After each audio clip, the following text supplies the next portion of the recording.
Sahara Desert. Gaano kainit ang Sahara Desert? Gaano kalaki ang Sahara Desert? Ano-ano ang mga matatagpuan dito? Ang Sahara Desert ay ang isa sa pinakamalaki at mainit na disyerto sa buong mundo, maliban sa Antarctica at Arctic. Ito ay matatagpuan sa North Africa, na halos buong kontinente ng Africa ay nasasakop nito, na mayroong sukat ng 9.2 million square kilometer, na halos kasing laki ng China at ng USA. Ang init o temperatura na naitala dito ay halos umaabot sa 38 degrees Celsius hanggang 58 degrees Celsius. Sa kabila ng pagiging mainit nito, ay sa ibang parte nito ay nakakaranas ng pag-ulan at nagkakasnow. Umaabot ang lamig nito ng negative 6 degrees Celsius. Habang lumilipas ang maraming taon, ay maraming mga mananaliksik ang patuloy pa rin sa pag-aaral dito. At dito nga nila nalaman na sa likod ng pino at mainit ng buhangin ng Sahara Desert ay maraming mga bagay at sikreto ang tinatago nito. Kaya naman sa video na ito ay ating aalamin ang mga bagay na natuklasan sa disyerto ng Sahara. Bago tayo magpatuloy at kung gusto mo ang mga ganitong topic, ay huwag kalimutan mag-like, mag-share at mag-subscribe para hindi ka mahuli sa mga bago kong uploads.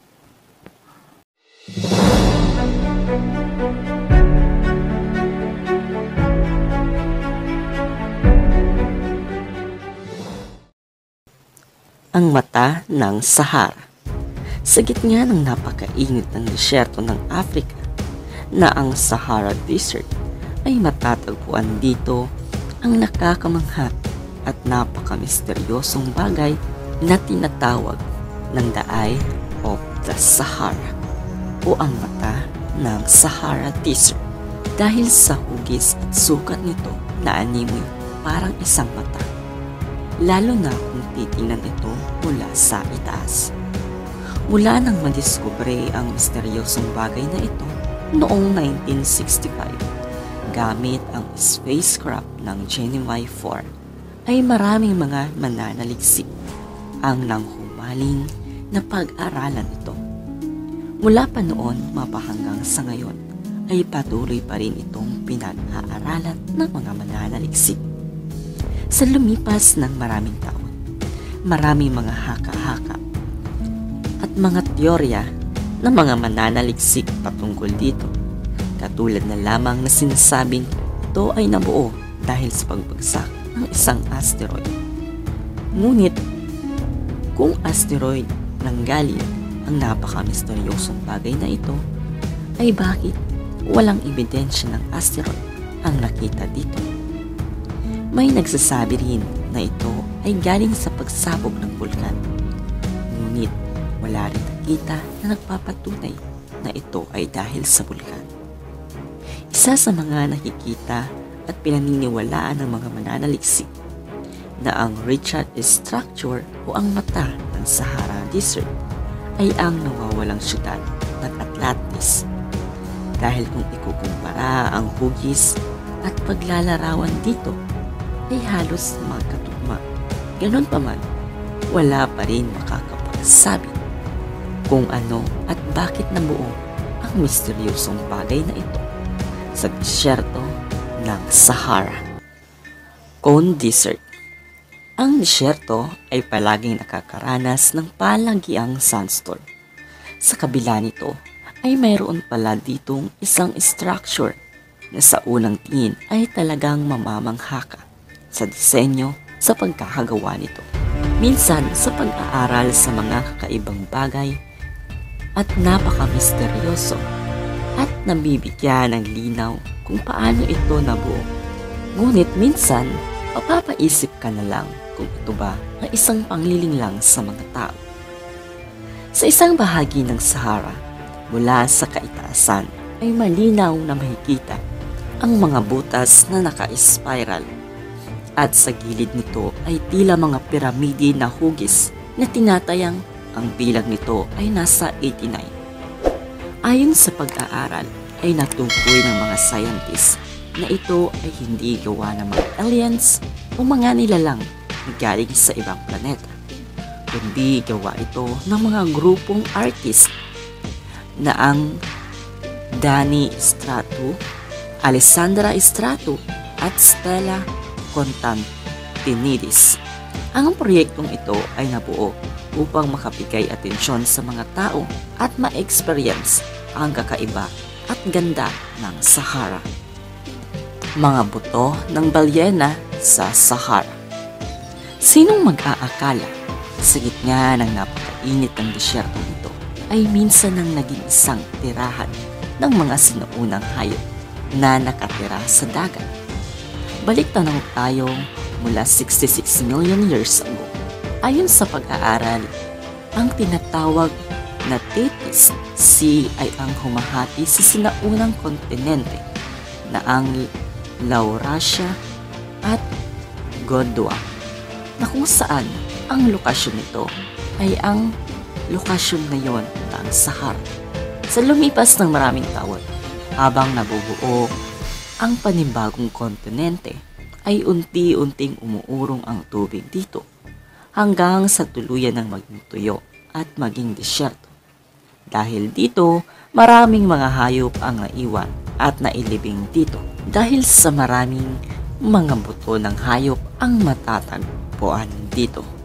Dahil sa pagkakatuklas dito ay hindi na nakakapagtaka kung bakit maraming mga kalansay tulad ng mga balyena, pating at iba pang mga sinaunang hayop ang natatagpuan dito. Ang misteryosong lawa sa Sahara. Sa kabila ng pagiging mainit ng panahon o temperatura sa Sahara, ay ang pagkakaroon ng tubig o lawa dito ay isang napakalaking misteryoso at palaisipan kung bakit bigla na lamang nagkaroon dito. Sinasabing 7,000 years ago na buo ang lawa dito na tinatawag na the Lake Megachad na may sukat na 400,000 square kilometer na matatagpuan sa North Central Africa. Isa sa mga nakikita ng mga mananaliksik na ang dahilan kung bakit nagkaroon at nabuo ang lawa sa disyerto ay dahil sa madalas ng pag-ulan sa ilang bahagi ng disyerto at ang tubig ay naimbak sa mababang lugar. At sinasabi rin na ito ay nanggaling sa ilalim ng disyerto o underground water na dahil sa mainit na temperatura ay nagkaroon ng bitak at puwang sa lupa at ito ang naging dahilan upang makalabas ang tubig galing sa ilalim dito. Lost Darkness o ang nawawalang kaharian. Sa malawak at mabuhanging disyerto ng Sahara ay natagpuan ng mga mananaliksik ang isang kaharian na matagal nang tinatago dito. Sa tulong ng buhangin at disyerto ay napapanatiling nakapreserve ng maayos. Gamit ang satellite at ang mga nakuha nitong larawan ay malaking tulong sa mga mananaliksik upang malocate ang kahariang nasa ilalim nito. Ang mga kuha ng mga satellite ay nagmistulang mga piramid. Ngunit ayon sa mga mananaliksik, hindi ito ang piramide ng Egypt.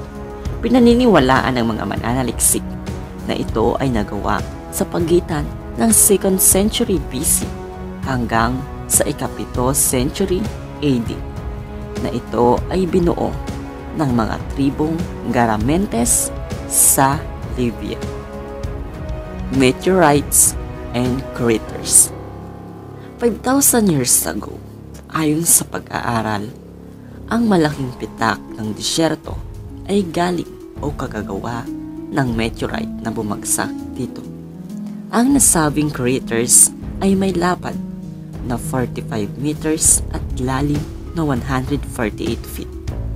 tinatawag na camel crater na matatagpuan sa southwestern Egypt.